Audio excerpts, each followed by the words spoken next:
بسم اللہ الرحمن الرحیم۔ دنیا اور آخرت۔ اس مادی دنیا میں ہمارا عمل ایک نتیجہ تخلیق کرتا ہے۔ ہم چلیں گے تو آگے بڑھیں گے، بوئیں گے تو کاٹیں گے، کھائیں گے تو سیر ہوں گے، پیئیں گے تو پیاس بجھے گی، بولیں گے تو سنے جائیں گے، محنت کریں گے تو اسباب دنیا جمع کرتے چلے جائیں گے۔ مگر اس دنیا میں ایمانی عمل کوئی مادی نتیجہ نہیں پیدا کرتا، بلکہ بعض اوقات الٹا نتیجہ پیدا ہو جاتا ہے۔ ایک بندہ مومن اس طرح تڑپ کر خالق ارض و سما کی حمد کرتا ہے کہ پہاڑوں پرند اس کے ساتھ حمد کرنے لگتے ہیں، مگر وہ گھر سے بے گھر، وطن سے بے وطن کر دیا جاتا ہے۔ ایک دیانتدار شخص کرپشن کی دلدل میں گرے ہو کر بھی خود کو آلودہ نہیں کرتا، مگر اس کی ایمانداری اس کے لیے قیمتی پلاٹ اور عالیشان گھر نہیں تخلیق کر دیتی۔ ایک باحیا لڑکی اپنی شرافت کا برم رکھتی ہے، مگر حسن پرستی کے اس دور میں اپنا گھر اس کے لیے خواب و خیال ہو جاتا ہے۔ وہ قدریں جن کے بغیر انسانیت شرف انسانیت سے محروم ہو جائے گی،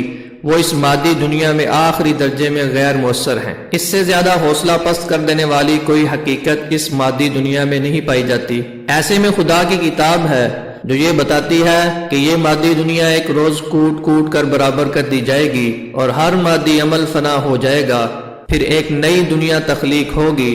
اس دنیا میں خدا کی محبت اور خوف میں بہنے والا ہر آنسو ستاروں اور کہکشاؤں کی بادشاہی تخلیق کر دے گا۔ فحش کو دیکھ کر جھک جانے والی نگاہ حسن کے جلووں کی ابدی تماشائی بنا دی جائے گی۔